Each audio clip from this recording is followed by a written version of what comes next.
Denborak itxarone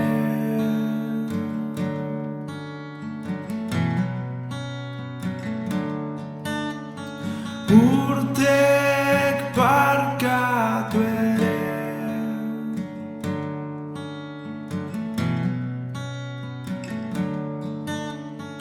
onaldu gara neke. 19. mendean teilen industriak garrantzia handia du Nafarroako herri askotan. Izan ere, eraikuntzaren exigentziek eskatuta, hasten dira teilatuak teilaz egiten, eta ondorioz horretarako baldintzak daudenean, teilak sortzeko lantegiak eraikitzen dira. Behar dutena da buztina eta ura. Horiek enpresa txikiak dira, normalean artisauek beraiek egiten dituzte, eta haien ekoizpena bideratua dago, kokatua dagoen herriari begira eta gehienez inguruko herriak elikatzeko asmoarekin. Hala ere, 19. mendearen bukaeran, teilagintza garatzen hasten da Nafarroan. Eta sortzen dira teilak era industrialean egiten dituzten enpresak. Sortzen dira Tafallan, sortzen dira Erriberrin, Alsasun, eta nagusiki Iruñakoa dugu. Hoiek ekartzen dute ondorioz herri askotan teilagintza maldan behera jartzen dela eta asko itxi egiten direla. Une honetan Elon gaude.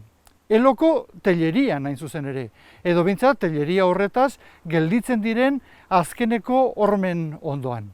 Izan ere, 1930ean, 1931 urtean, teileria honek produzitzeari utzi egin zion.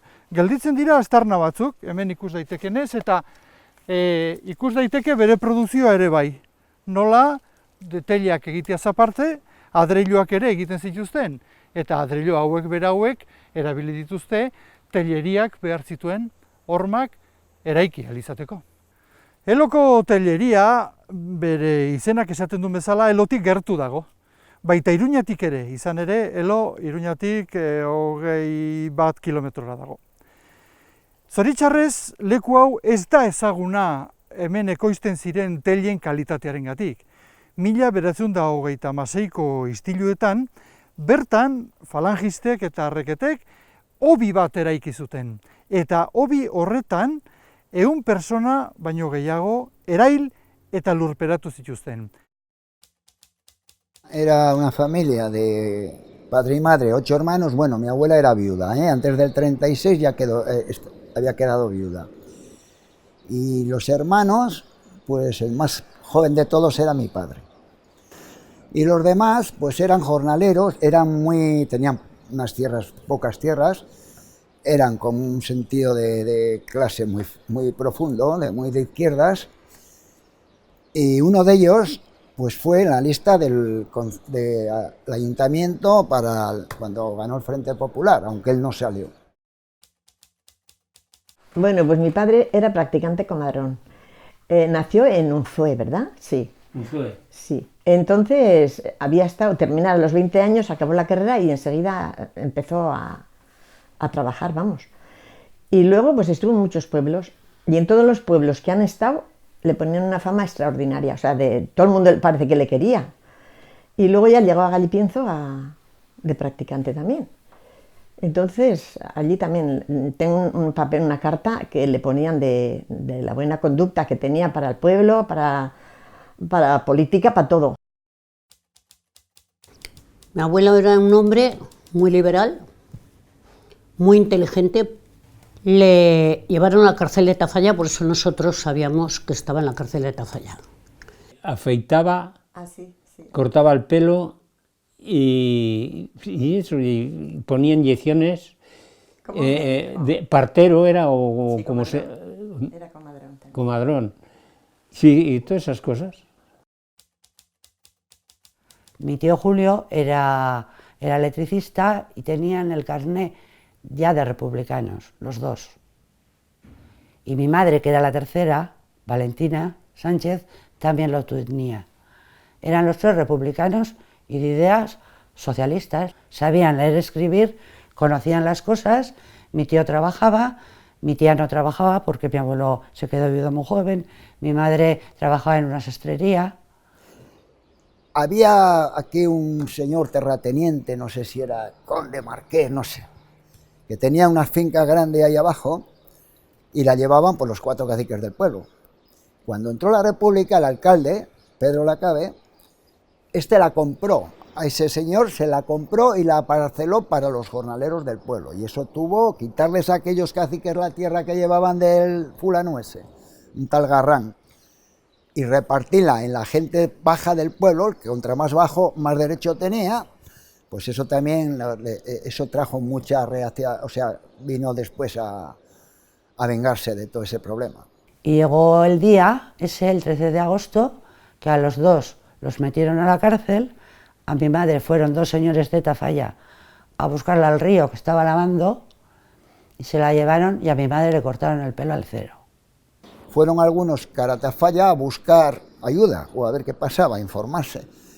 Y en el camino venía un camión o una camioneta con guardias civiles. Lo pararon, les explicaron qué pasaba, los trajeron al pueblo y los detuvieron. O sea, en vez de ayudarles, los detuvieron. Hasta que vino un camión después, llamaron un camión, no sé si camión o autobús, me contaban, y se los llevaron a la cárcel de Tafalla. Los 2 concejales que había, a un tío de los míos, Francisco Ibáñez Chocarro, que era el alguacil, que era el más joven de todos, ese era hermano de mi madre. Que a mi padre que lo cogieron de la cama y con el pijama, pues que se lo llevaron. Sí, pero primero registraron la casa. Ah, eso sí, registrarla, pero... La Guardia Civil, sí, fueron y le registraron la casa y no encontraron nada. Entonces ellos dicen que dijeron que aquella persona no habían encontrado nada, a ver. Y a los pocos días, por lo visto, vinieron a casa y ya está. Se lo llevaron y mi madre se debió de quedar hecha una loca. Y entonces nada, que le decían pues eso, que iba a volver enseguida, que volvía pronto, que no pasaba nada, que tal. Y llevaron a varios a la cárcel de Tafalla y los días siguientes siguieron llevando más, hasta 12. Y por lo que dice, pues bueno, no se portaban tan mal en la cárcel, los carceleros no se portaban tan mal, incluso la gente de Tafalla hubo gente que les ayudó, incluso les dio comida y ropa incluso. Era una cárcel para pocas personas y estaban un montón.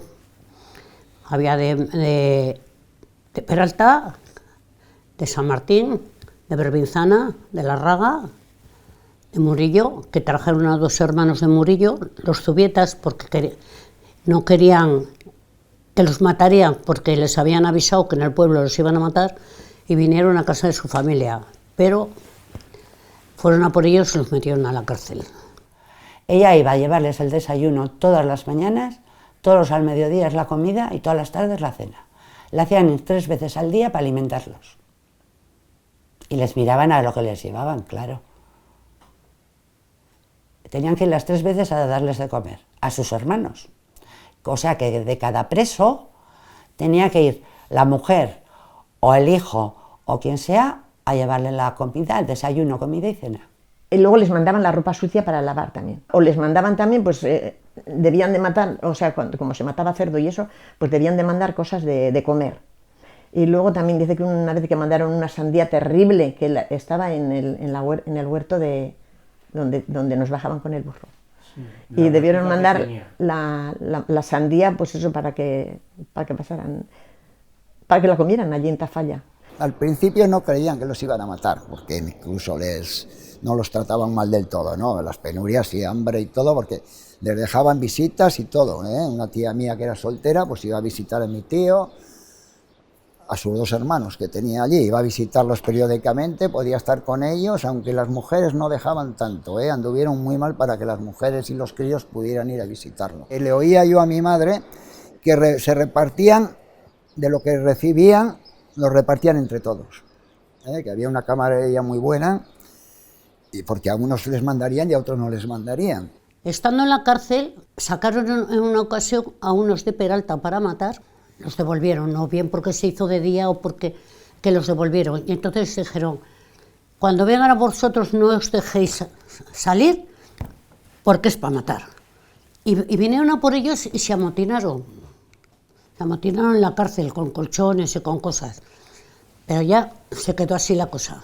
El guardia de cárcel, pues era un señor que era republicano, pero lo metieron ahí o te pegamos el tiro.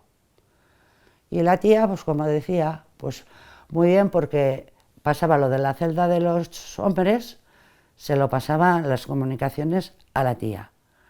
Pero pasaban los días, y aquí no movían palo, y todos ellos ya pensaban que, pues, lo que pasó, que los iban a fusilar.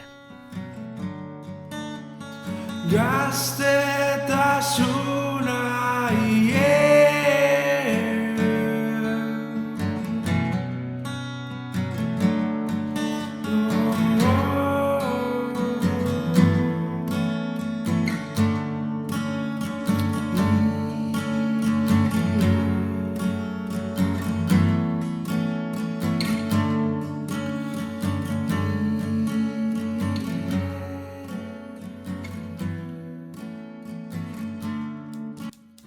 Este chaval viene a las ferias de Tafalla.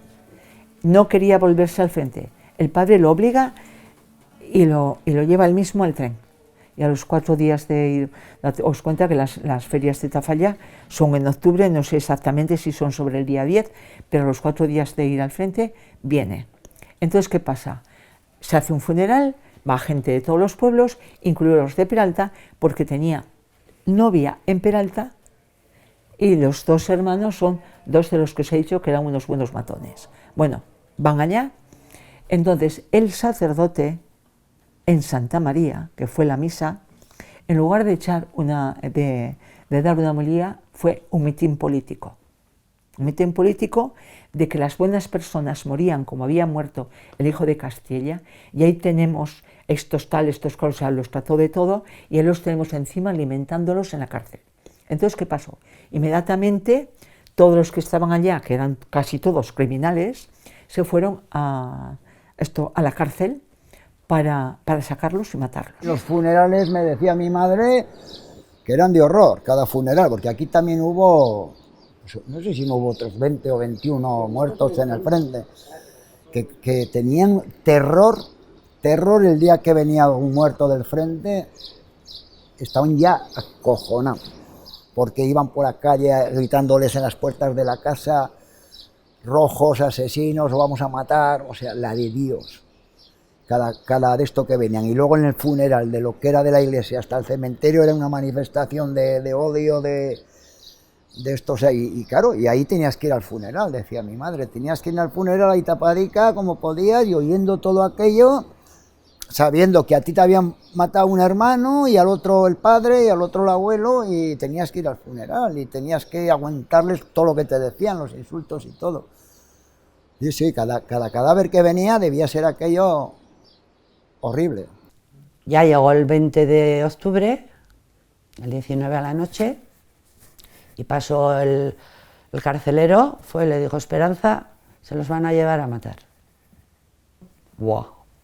Pues todas ellas con unas tazas que tenían para el agua de estas de aluminio, pues toda la noche dando potopón, potopón, potopón, potopón, y gritándoles de todo. Dijo la tía que ha sido la peor noche de su vida. Consiguieron sacarlos una noche, atados de 2 en 2, pues creo que sacaron unos 70 o más, y los llevaron ahí. Ellos les decían que los trasladaban a Burgos, a una cárcel de Burgos, pero estos ya tenían la mosca detrás de la oreja, intentaron defenderse y no salir, pero al final los sacaron. Y ahí en el cruce de Campanas, ahí donde Urroz, en ese cruce, cuando se desvió de la Nacional 121 cara a la Tejería, entonces es cuando ya se olieron lo peor. Se olieron lo peor y, claro, allí en la Tejería, de la carretera, un poco antes de llegar a la Tejería era. Entre la Tejería y un barranco que había, un riachuelo que había allí los fusilaron. Llevaron confesores, llevaron de todo, pues unos se confesaron, otros no, y ahí fueron masacrados. Mi tío en la camioneta saltó y se escapó. Si era de noche, se escapó. Pero le pegaron un tiro y le dieron un tiro en la rodilla. Fue la camioneta para atrás, lo cogieron y adentro. Y ahí en Monreal, que no sabían a dónde iban, ni a dónde venían, ni a nada. Ellos pues se metieron en Monreal y ahí pues fusilaron a todos, los metieron a todos juntos.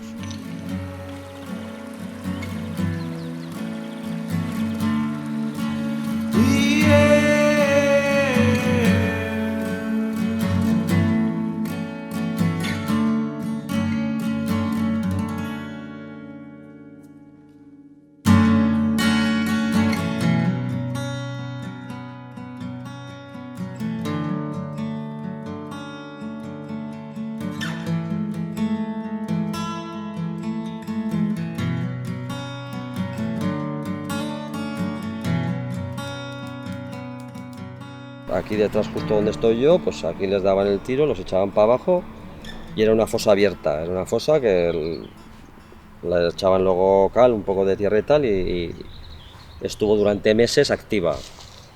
Y entonces supongo que por el sitio que es la General, pasa por allá, te desvías de la General y en aquellos años, imagínate, por aquí quién pasaría.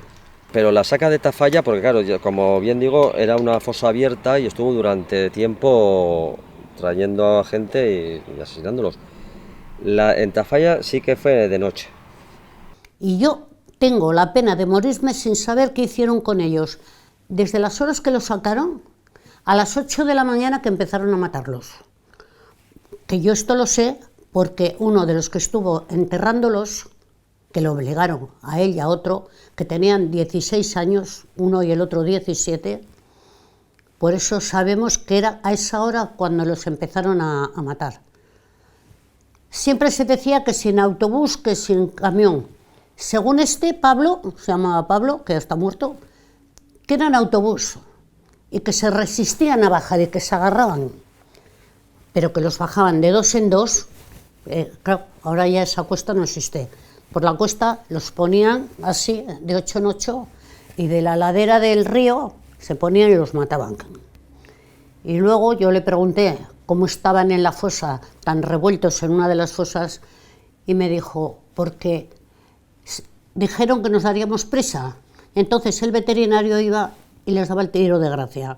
Y nosotros, en unas parihuelas que se habían hecho, les apoyaban la poca o mucha cabeza que les quedaban y los echaban a la fosa. Entonces, en esa fosa que nos salió todos revueltos, yo le digo, pues ¿qué, los enterrasteis vivos? Y me dice, no, porque se les daba el tiro de gracia. Pero el nervio el último resoplo que queda de la muerte, pues claro, se movía. Dice, asaron un cordero para que comeríamos. Y decía Pablo, ¿cómo íbamos a comer después de la masacre que habíamos visto?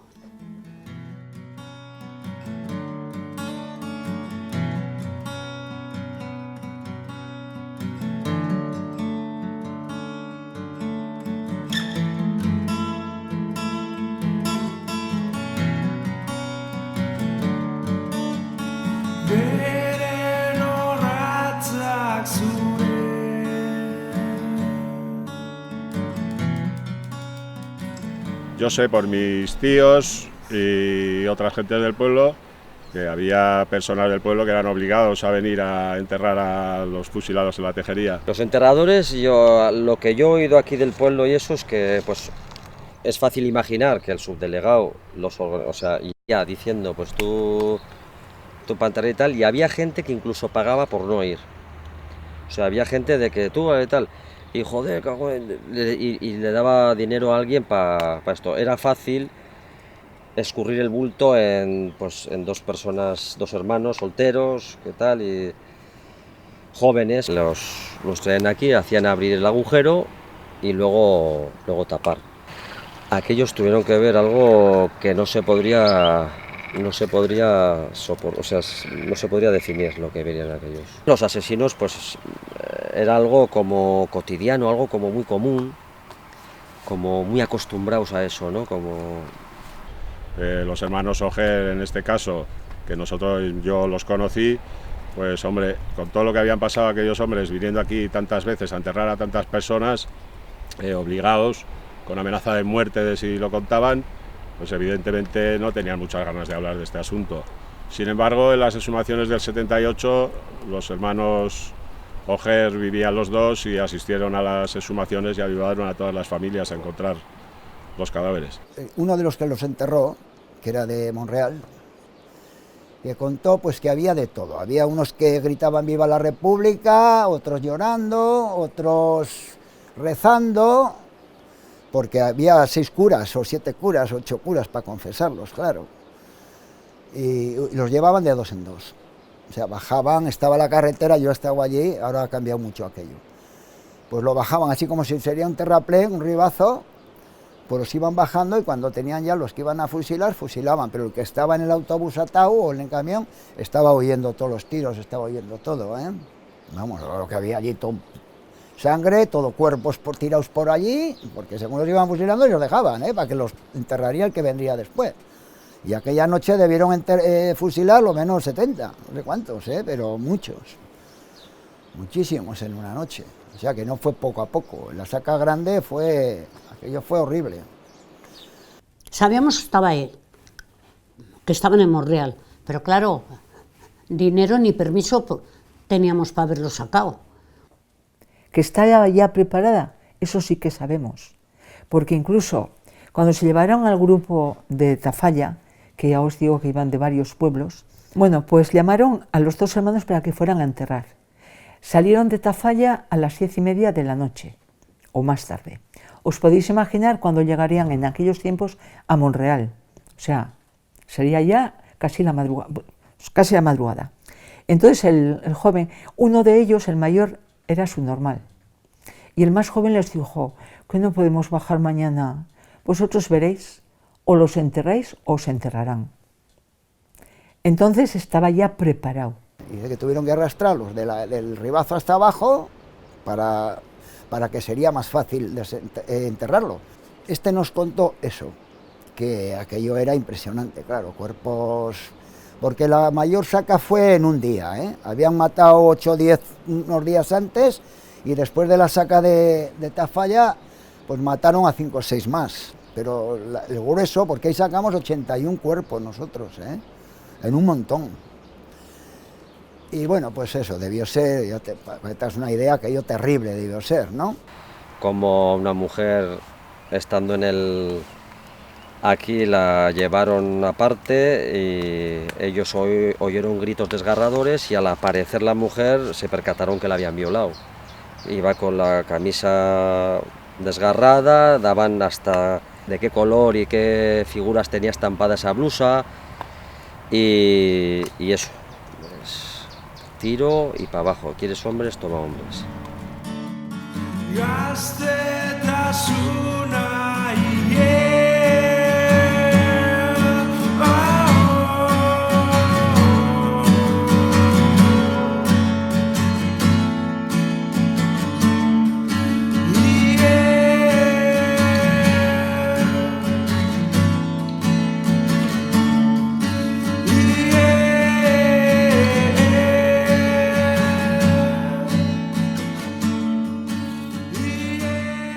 Francoren diktadurak luze iran zuen, oso luze.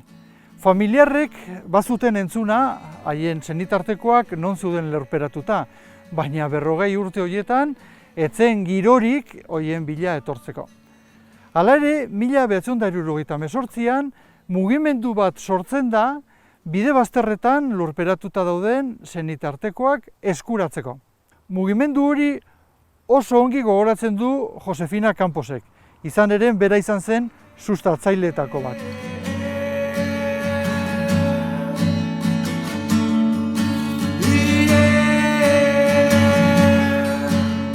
Telleeriako hobia etzen salbuespen bat izan. Bertan lurperatuta zeudenen senitartekoak bildu eta horiek tramiteak egin eta berehalakoan hasi ziren haien senitartekoak eskuratzeko lanetan. Cuando estábamos sacando los primeros restos de Monreal, llega Ojer y me dice, Josefina, a los 3 días de matar a estos primeros, trajeron a 5, me comentó, ¿no? Y le digo, ¿de dónde eran? Además, estábamos mi marido y yo, y dice, yo no sé decir de dónde eran, sí que los trajeron de la cárcel de Pamplona. Y sí te podría decir que los mismos que mataron a los primeros, mataron también a estos. Si ahora me los pondrían delante, conocería a todos, porque no los he olvidado jamás. Fuimos a sacarlos en el 78 y con estas manos, porque fuimos a las 5 de la mañana y eran las 5 de la tarde y aún no nos habían salido, porque Pablo decía que estaban al terminar la pieza, pero decía que estaban así. Entonces el cura que estaba aquí en Santa María, Pedro José, dice, yo estuve en el seminario con el hijo del que estuvo también enterrándolos. Dice, ¿queréis que vaya a por él? Le dijimos que sí, vino, entonces el señor dijo, sí, están aquí, pero así. Entonces metimos la pala que habíamos llevado, enseguida nos salieron 2 albarcas. Entonces ya los hombres jóvenes con azadas, porque no les cubría más que esto, árboles había encima de ellos montones, pero echaron cal viva y dicen que el cuerpo humano que es de esto para que salgan árboles. Y entonces con azadas, los jóvenes de Berbinzana, de la Raga y nosotras, con nuestras manicas íbamos limpiando los huesos y echándolos a unas bolsas. Cuando fuimos a buscarlos, ya los sacerdotes nos buscaron quién nos habían enterrado y todo, y entonces yo estuve con este ojer y Carol aquí, y al ver que no salían lloraba igual que una criatura, porque además no fue matarlos, fue jugarse toda la noche con ellos y hacerlos sufrir toda la noche, nos comentaba él. ¿Qué sabéis todo lo que hicieron? Después llegó la hora del almuerzo, todavía vivían algunos de ellos, estaban almorzando, les tiraron los huesos encima, riéndose de ellos, tratándolos. Dice, qué noche, no se me olvidará nunca. Después de hacer la faena, pues se quedaron almorzando, sí. Y que invitaron a los enterradores, a los que habían obligado, que no fueron voluntarios, fueron obligados a punta de pistola a enterrarlos. Pero que no se quedaron los enterradores, no pudieron porque es que no podían. ¿Qué cuerpo tenían? Pero los otros tranquilamente. Y aparte que creo que hasta, aunque encontramos nosotros algunos objetos en los bolsillos y tal, bueno, parecía lo que eran los bolsillos, pero les debían registrar, les debían quitar lo que llevaban, pero siempre tenían algunas monedas y eso se lo quitaron. Después de muertos les debían registrar los bolsillos antes de mandarlos a enterrar, pero algo se les escapó porque encontramos monedas y algún anillo y alguna cosa se encontró. Estábamos en la fosa y estaban sacando a uno. Era ella 8 años solo, tenía entonces. Ay, empecé a llorar. Me parece que este tiene que ser mi padre, porque era mucho grande, porque era mucho tal, tiene que ser mi padre. Y el tío carnal llorando le dije, sí, hija mía, este es tu padre. No salió otro como él. O sea, mi tío viene el día de antes, la hermanica de mi madre, y dice, Lola, ¿te acuerdas que yo creo que vamos a conocer a José? ¿Te acuerdas que le faltaba un dientico a la parte izquierda en la parte izquierda, de adelante? Que como no me voy a acordar, claro, mi madre mayor, pues no se acuerda. Yo creo que lo conoceremos. Y saca uno de los jóvenes y dice, otro. Mira, tengo la fotografía y estábamos, como es una fosa tan grande, mi madre y yo estábamos en este costado. Mi tía estaba justamente al frente. Mi madre, en cuanto salió la cabeza, ese es mi hermano. Mi tía, desde el otro lado, está ni adrede, sacaron mi tía con el dedo así, ese es mi hermano. Pero es que yo, que me habían dicho siempre, es aquel que está allá. Se parecía tanto a mí. En el momento que lo vi sacar en alto, dije, ese es mi tío. Pero mi madre se echó a por él,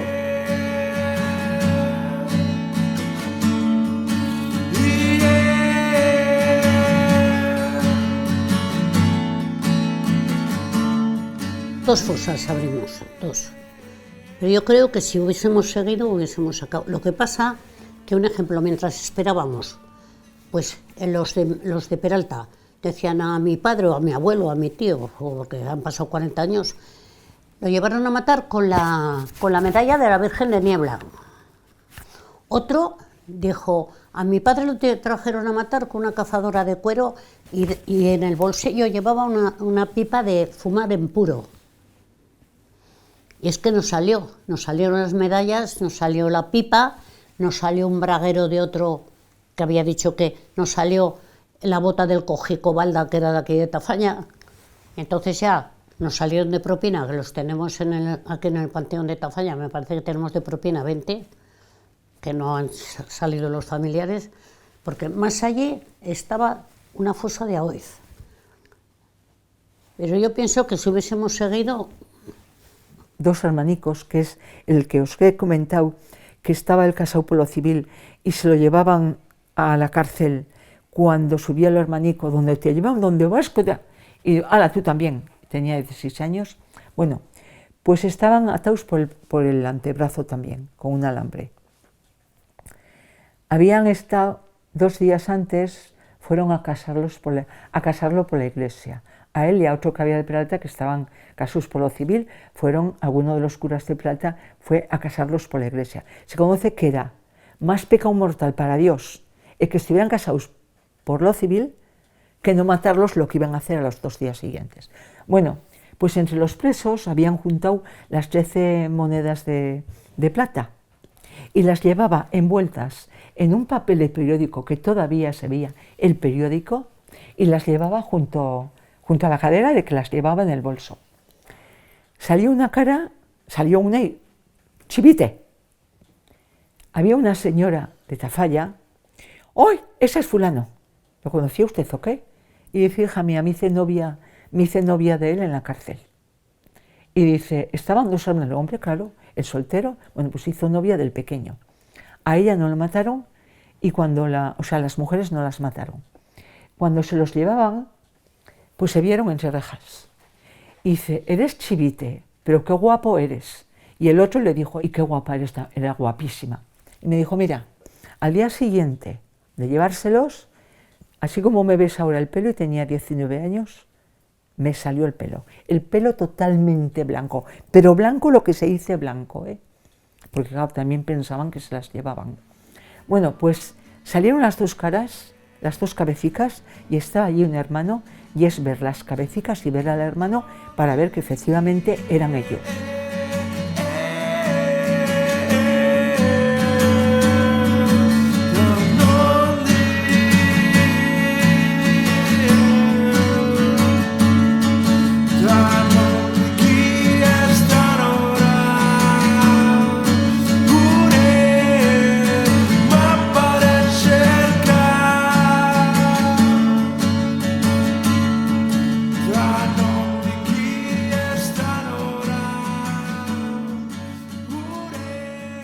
Fuimos por lo menos 3 o 4 sábados y fuimos recopilando todos los huesos y los dejábamos en el cementerio de Tafalla. Ahí fuimos dejando todos. ¡Wow!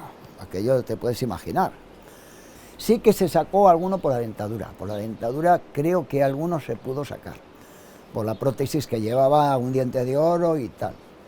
Apareció este violín, que era cojo, por eso era estudiante. Apareció el bastón, un bastón con la empuñadura de cobre y tal. Muy estropeado, pero apareció. Pero no podíamos identificar. El único que algún médico o alguien dijo el de la mujer, porque el cráneo debe ser diferente. Por algo ellos saben, ¿no? Los forenses saben. Alguno que sabía algo, pero además nada. Entonces se llevó todo. Se fue poniendo en cajas ya y luego se repartió. Si en Peralta había 40, pues se les dio 5 cajas, ¿no? Si en Tafalla había 30, pues... Y en Berbinzana, pues había 12, pues una. ¿Entiendes? Así se hizo el reparto. Y ahora los tenemos, sabemos dónde están, pero no sabemos quiénes son. Que fue muy rápido fue. Joder, enseguida llevaron las cajas. Claro, los que estaban, claro, el que fue a sacar les habrían avisado, porque yo creo que fue más gente de pueblos, o sea, de pueblos. Sí, porque de ahí de Berbinzana y La Raga había mucha gente. Había mucha gente y de Tafalla y... Vinieron aquí a preguntar si queríamos que llevaran a Gallipienzo, porque enseguida pusieron las placas de los que estaban sacando y a mi padre ya lo habían puesto en Gallipienzo. Ah, pues entonces eso, vino aquí carpintero y oye, que lo vamos a llevar a Gallipienzo. Y yo le dije a mi madre, oye, a Gallipienzo no, bastante daño nos han hecho, entonces a Gallipienzo no. Y entonces dijimos, bueno, pues a Tafalla, que llevaban a la cárcel de Tafalla, digo, al cementerio de Tafalla. Y entonces si fuimos unas cuantas veces, Joaquín y yo, porque claro, mi marido y yo, había que decir, pues, si queríamos o no queríamos, a ver, que había que pagar algo de dinero. Me acuerdo que nos daban charlas, no me acuerdo muy bien, pero íbamos y nos preguntaban cosas y así, Y entonces, bueno, pues yo dije, bueno, pues a Tafalla. Si no, evidentemente, después de asesinar a la gente aquí y obligarles a enterrarlos, decían que esto no se podía contar en ningún sitio. Porque claro, si no podrían acabar como ellos. De hecho, pasaron muchísimos años, décadas y nadie hablaba de este sitio. Gente muy contada que hablara de la tejería. Esto se ha llevado muy oculto siempre y por lo tanto nosotros todo esto que nos hemos enterado siempre ha sido por gente de fuera. En Monreal siempre se ha querido dar un esto de normalidad. No había asesinados del pueblo, sino de otros pueblos de Navarra que eran traídos a la tejería para asesinarlos y luego enterrarlos clandestinamente. Todo esto quedó como en un segundo plano y como que las víctimas incluso habían sido aquellos, ¿no? Que esos sí eran de Monreal y estos no son de Monreal. Entonces, en Monreal este tema se ha tratado con mucha normalidad, entre comillas, claro, lógicamente normalidad para como que no pasó nada, pero fue una barbaridad. Es la fosa mayor de Tonavar.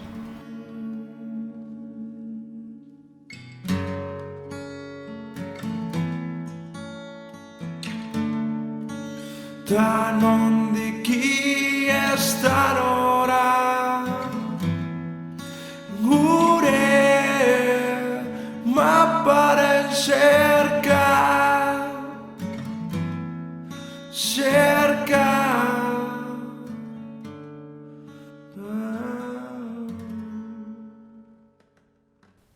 Fíjate, si mi madre tenía 22 añicos, tú me dirás, no le pidió perdón a nadie en su vida. Murió a los 80, mi madre, y mi tía a los 84. A ninguna de las dos le ha pedido perdón nadie. Ni por el muerto, ni por ellas. Aquí, ¿cómo no te van a pedir perdón si eras la roja y la mala? Y viuda. Porque si está el marido, tienes algo donde... Pero viuda, y en la miseria, ¿cómo pasó esa gente? Que no les daban ni trabajo. Y si les daban algo mal pagado... Que dejé de hablar a toda la gente de Tafalla. Me decían adiós y no les contestaban. Porque decías, a ver si tú no estabas pidiendo la muerte de mi abuelo. Y no lo podía remediar. Estuve 3 o 4 meses que no podía hablarle a la gente de Tafalla. Porque es que fue tanto lo que sufrimos viendo aquello, ¿eh? ¿Sabes lo que es? Que veías cabezas enteras, pero otras todas rotas. Cuando nos repartimos los fémus y las cabezas, había una señora que me decía, mira, si es mi padre, le hacía yo, llévatelo. Si nos lo estamos, porque entonces no había ADN, si nos lo estamos repartiendo, ¿qué más me da? Que esté aquí, que esté allí. Y si tú estás convencida que es tu padre, llévatelo. Ay, no, me fui para los hombres y dije, oye, que esta mujer le va a dar algo. Y le dijeron que se lo llevaría, mira, hizo así, se cogió la calavera y así se fue hasta Berbinzana. Has vivido con un hombre que le han matado 3 hermanos. Y ese dolor lo vas viendo, ¿no? Aunque lo disimulaba muy bien, ¿eh? Pero lo vas viendo. Lo vas viendo, te vas radicalizando. Al final dices, no hay derecho. Intentas investigar quién era este, quién era el otro, quién es ese cabrón, y ese cabrón que pasa por ahí era este y este. Pero tus padres lo que quieren es que te calmes, ¿no? Y al final, pues bueno, cuando ya nos enteramos de la verdad, que había democracia, podíamos hablar, ya éramos un grupo, ya te sentías un poco respaldado, más valiente, ¿no? Incluso llegamos a publicar cosas del chato, del otro, en la merindad y en cosas así, y ya nos sentíamos un poco con más fuerza, pero veíamos que aquello no se ayudó a esclarecer por lo menos un poco, a reconocer por medio de los gobiernos. Fíjate tú que en el 82 ya teníamos un gobierno socialista, tampoco se hizo nada. Las familias fueron las que tuvieron que apechugar con todo, con los gastos y con todo, ¿eh? A nosotros nos costó pasta, la pala, las lápidas, los enterramientos, había que poquinar y la gente encantada porque claro, habían estado 40 años sin poder decir nada, pues Hombre, mi padre, yo lo noté, en el día del funeral de aquí, yo lo noté a ese hombre como que había descansado un poco, ¿no?